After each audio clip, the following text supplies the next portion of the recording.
निवर्तमान प्रधानमन्त्री केपी शर्मा ओलीले पनि अहिले घुमाउरो तरिकाले एमसीसी को विरोध सुरु गरिसक्नु भएको छ। इन्डो प्यासिफिक रणनीतिमा एमसीसीलाई राखिनु ठिक होइन भनेर सानो स्वर भए पनि केपी ओलीले निकाल्नु भयो।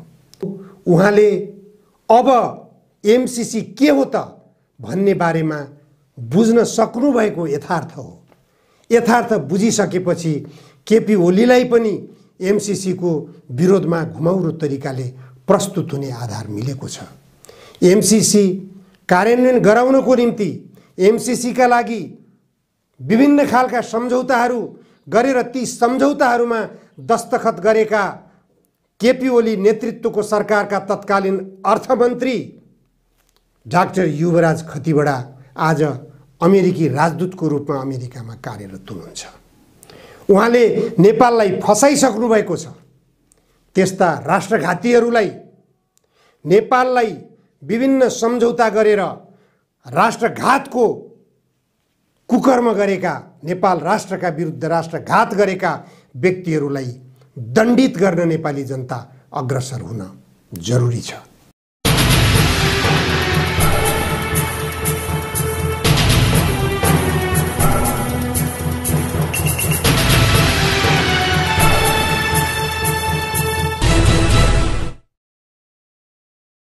आजको जनचासोको 74औं श्रृङ्खलामा जनधारणा खबरमा यहाँहरूलाई स्वागत छ।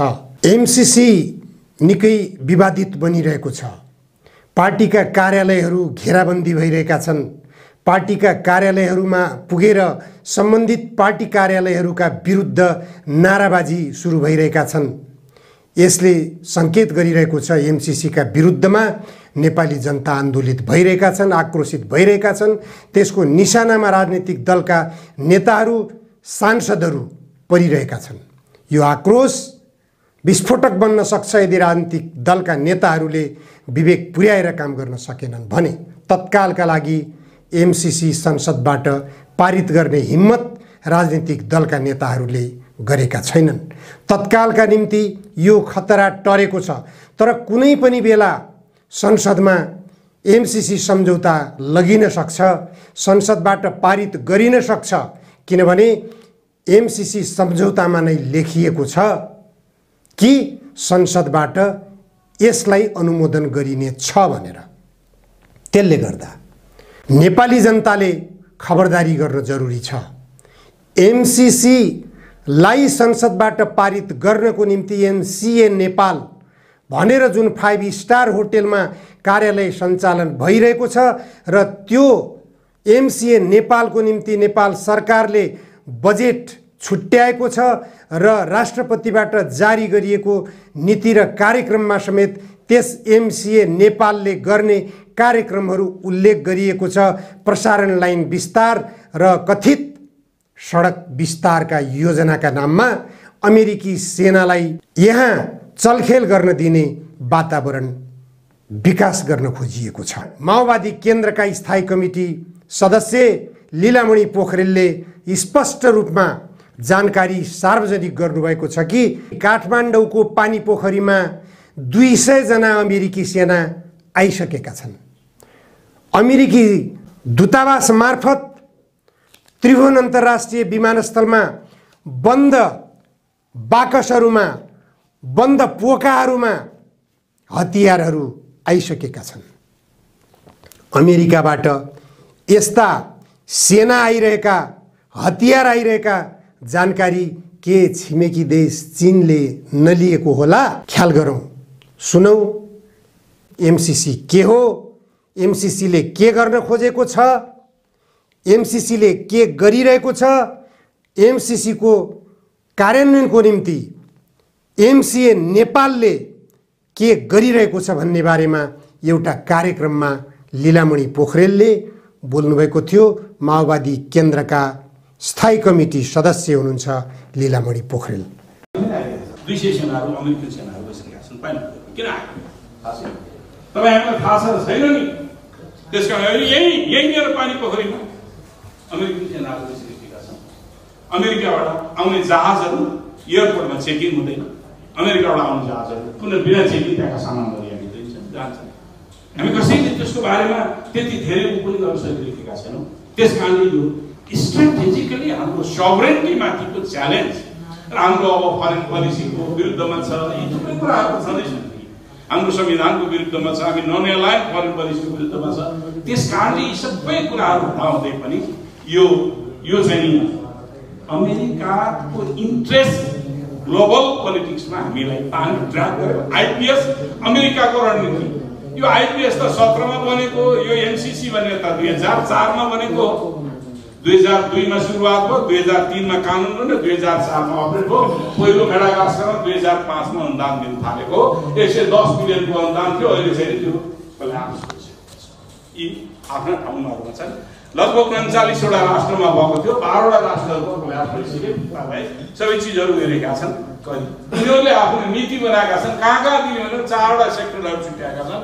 आफ्ना एलाइहरूसँग, स्ट्रेटेजिक पोइन्टका देशहरूसँग, द्वन्द्वोत्तर मुलुकहरूसँग, संसारका सबभन्दा गरिब, यी 4 वटा क्याटेगोरी गरेर उनीहरूले अनुदान दिने व्यवस्था गरिरहेका छन्। त्यसकारणले मित्रहरू, राष्ट्रियताको मुद्दा सबैभन्दा संवेदनशील मुद्दा नै हो। यति बेलाको प्रश्न हामी गाली पनि नगरौँ, सबैलाई त फलानु त चिलानु नगरौँ।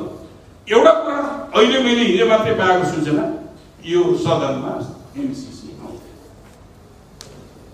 हिजो कार्यदलले एमसीसी प्रस्ताव धेरैचोटि शेरबहादुरले नभनेको, शेरबहादुरले प्रचण्डलाई भन्नुभयो, अरूलाई पनि भन्नुभयो एमसीसी एमसीसी एमसीसी एमसीसी भन्नुभयो। अहिले कूटनीतिकहरूले दबाब नदिएका होइन, दबाब पनि दिएका। एमसीसी पास लगभग 13 वटा टोलीले, नेपाल 13 वटा, मैले 13 भन्दा बढ्ता सुनेको छु, 13 भन्दा बढ्ता टोलीले बाहिरबाट आएर एमसीसी पास गर्ने दबाब दिन्छ। अनुदान भन्ने पास गर भनेर दबाब दिनु मिल्छ?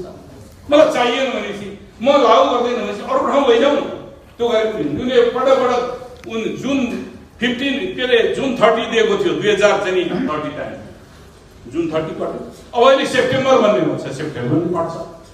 उनीहरूको ग्लोबल इन्ट्रेस्टको उसमा दिइरहेका छन्। त्यसकारणले यो धेरै मैले के निवेदन गर्छु, यहाँले जो जनस्तरमा निर्माण गर्नुभयो, अहिले एमसीसी खारेज, एमसीसी का सत्यहरूको उजागर गर्ने कसैलाई अहिले गरिन। म त्यो आग्रह गर्न चाहन्छु। किनभने केपी ओली सरकारमा रहँदाखेरि केपी ओलीले सबभन्दा हामीलाई टार्गेट गरेको एमसीसी पारित गर्न दिएन भनेर गाली गरे। केपी ओली पारित, केपी ओली र शेरबहादुर बीचको तुलनात्मक अरू केही पनि होइन। संविधानको पनि सिद्ध्याउन थाल्यो, सबै पनि सिद्ध्याउन थाल्यो, प्रतिगमनको दिशामा जान थाल्यो हुनाले अहिले एउटा कम्फर्टेबल भन्ने को आछ नि, त्यो स्थिति कम्फर्टेबल भन्ने कुरालाई अहिले परिभाषित कहाँ कसमा प्रयोग भएको छ त्यो पनि म जान्दिनँ। केपी ओली भन्दा हिन्नाको केही मात्रात्मक हुँदैन, गुणात्मक। त्यसकारणले गर्दाखेरि हामीलाई टाइम चाहिन्छ। हामीलाई त्यो टाइम समय लिनका निम्ति केही सिजफायर, यो सिजफायरको स्थितिमा अहिले शेरबहादुर देउवासँग कोलिसन पार्टनरसिप गरिरहेको छ। त्यसैले त्योभित्र पनि स्ट्रगल भएको छ भन्ने कुरा बुझ्नु पर्यो क्या। त्यो बिना स्ट्रगल अहिले यो स्थगन भइरहेका छैन। पार्टीभित्र स्ट्रगल गरियो, जनस्तरमा स्ट्रगल गरियो। त्यसकारण मैले के भने यसलाई यसको अन्तर्वस्तुलाई जनताका बिचमा लीलामणि पोखरेलले स्पष्ट गरिसक्नुभयो, अमेरिकी सेना नेपालमा आइसकेका छन्, पानी पोखरीमा बसेका छन्। नेपाली अन्तर्राष्ट्रिय विमानस्थलमा अमेरिकाले हतियार भित्र्याइसकेको छ। यसले के संकेत गर्छ? नेपाललाई युद्धस्थल बनाउने रणनीतिमा अमेरिका क्रियाशील भइरहेको छ। अमेरिका अगाडि बढिसकेको छ।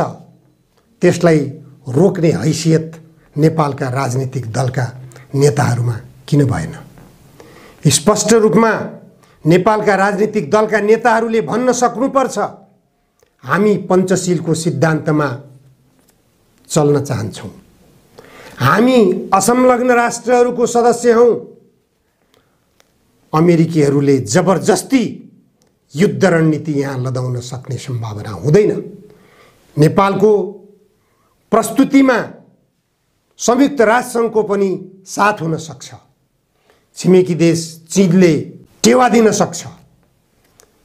अमेरिकी एमसीसी को नाममा यहाँ युद्ध रणनीति आयो भने भारतलाई पनि नोक्सानी हुनेछ, भारतलाई पनि खतरा हुनेछ। अहिले नेपालका प्राकृतिक सम्पदाहरू, नेपालको जल सम्पदा, नेपालको प्राकृतिक खानीहरू, खनिज पदार्थहरू भारतले त्यसमा कब्जा जमाउनको लागि अमेरिकालाई आमन्त्रण गर्न खोजे पनि अन्ततः त्यसको परिणाम भारत सरकारको विरुद्ध, भारतीय जनताको विरुद्ध, समग्र भारत देशको विरुद्ध हुनेछ। किनभने अमेरिका आयो भने फिर्ता हुँदैन। इराकमा त्यसले सन्देश दिइसकेको छ। अफगानिस्तानबाट अमेरिकी सेना फिर्ता गर्न कति कठिन भयो। आज अमेरिकाले अफगानिस्तानमा रोपेको बिरुवाले के फैलाइरहेको छ? युद्धको विकास गरिरहेको छ, विनाश लीला मच्चाइरहेको छ। इराकलाई कहाँ पुर्यायो हामीले देखिरहेका छौँ। त्यसले गर्दा नेपाली जनता एमसीसी लागू नहुँदै एमसीसीलाई संसदबाट पारित गर्न रोक्नुपर्छ। पार्टीहरूका कार्यालयहरूमा खबरदारी गर्नुपर्छ। पार्टीका सांसदहरूका घर घरमा पुगेर प्रदेश स्तरमा पनि एमसीसी विरोधी अभियानहरू सञ्चालन गरिनुपर्छ, जसबाट सांसदहरूलाई खबरदारी मिलोस्, सांसदहरू सचेत बनुन्। एमसीसी यसकारण नेपालको हितमा छैन, नेपाली जनताको अहितमा छ। यसलाई नेपालमा प्रवेश गर्न दिनु हुँदैन भन्ने कुरामा सचेत बन्नु जरुरी छ।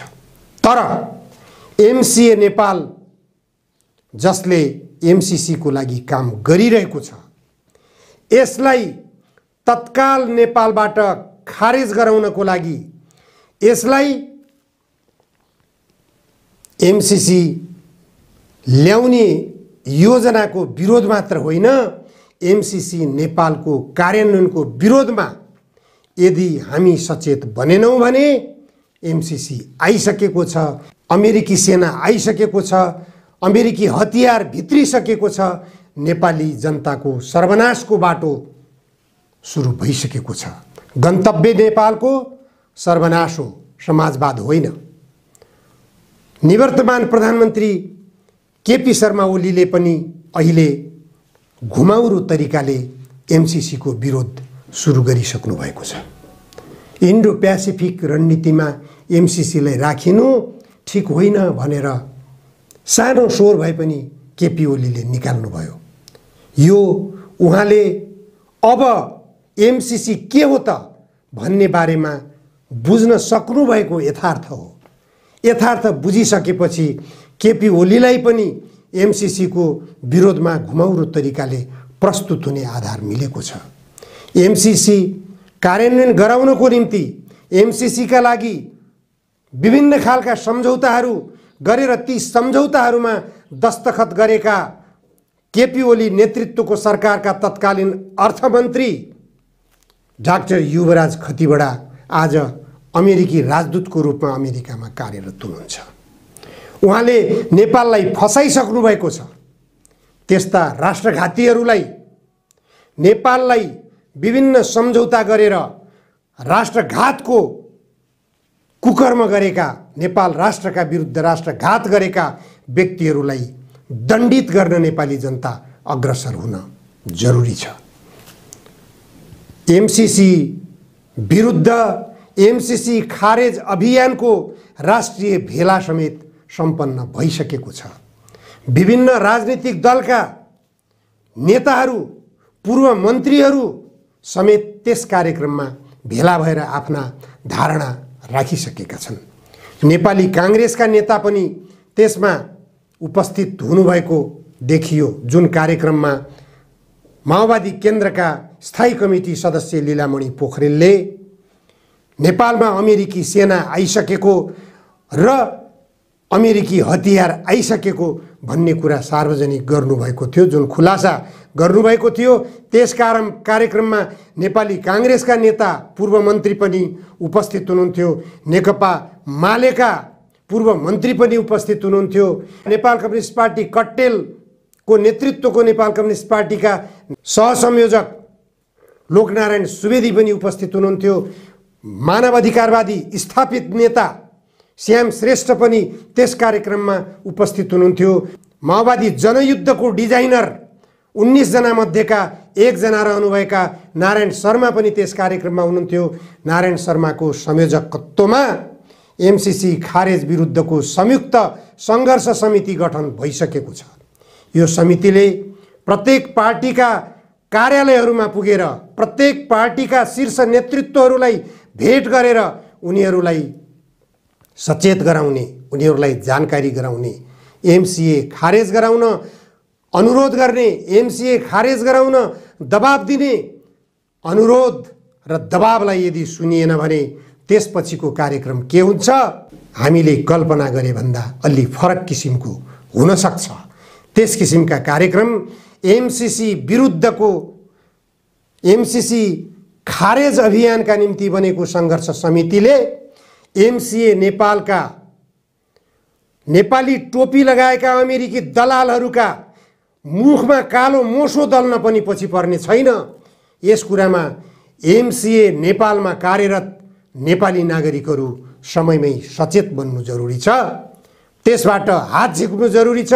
एमसीए नेपाल नेपालको अहितमा भएको हुनाले, नेपालको राष्ट्रिय ढुकुटीबाट सञ्चालन हुने भएको हुनाले, अमेरिकी योजनामा चल्नुपर्ने बाध्यता भएको हुनाले, भारतको स्वार्थका निम्ति योजनाहरू परिचालन गर्नुपर्ने भएको हुनाले यो एमसीए नेपालमा हामी काम गर्न असमर्थ छौँ भनेर त्यस एमसीए नेपालबाट बाहिरिनु जरुरी छ।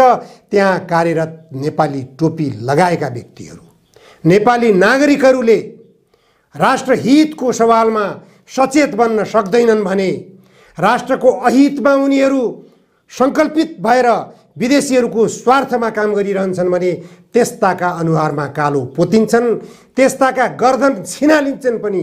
त्यति बेला सम्भावित युद्धलाई रोक्नको निम्ति नेपाली जनताले खुकुरी पनि उठाउन सक्नेछन्। यो कुरामा सबै सचेत बन्न जरुरी हुन्छ। नेपाललाई युद्धमा फसाउने कि नेपाल एउटा शान्ति क्षेत्र हो। गौतम बुद्ध जन्मेको देश, यो देशले शान्तिको सन्देश विश्वलाई दिनुपर्छ। विश्व साम्राज्यवाद कायम गर्न अगाडि बढिरहेको अमेरिकालाई नेपाल शान्ति क्षेत्र हो भनेर प्रस्ताव गर्नुपर्छ। नेपालले चीन र अमेरिकाको मित्रताको निम्ति पहल गर्नुपर्छ। नेपालले भारत र चीनको मित्रताको निम्ति पहल गर्नुपर्छ। नेपाली भूमिबाट, बुद्ध जन्मेको ठाउँबाट पाकिस्तानी सेनाका पदाधिकारी अपहरणमा परेका थिए। उनी भारत सरकारबाट अपहरित भए भन्ने अनुमान छिमेकी देश पाकिस्तान सरकारले लगाइरहेको छ। यस्ता अपहरणकारी गतिविधिहरूमा तेस्रो मुलुक, दोस्रो मुलुक यहाँ आएर गतिविधि गर्नु भएन भनेर नेपालले शान्तिको सन्देश, बुद्धत्वको सन्देश दिनुपर्छ। राजनीतिक दलका नेताहरूले शान्तिको सन्देश दिने बाटो बिराउनु भयो। यदि आफ्नो कर्तव्यबाट तपाईहरू विचलित हुनुभयो भने नेपाली जनताले शान्तिको निम्ति खुकुरी नचाउन जानेका छन्। नेपाली जनताले खुकुरी नचाएरै विदेशी सेनालाई, ठुलो साम्राज्यवाद विस्तार गर्दै आएको विदेशी सेनालाई पनि यहाँबाट लखेटेको इतिहास छ। नेपाली पुर्खाको इतिहास छन्। त्यसकारण यो सवालमा नेपालका राजनीतिक दलका नेताहरू सचेत बन्न जरुरी छ।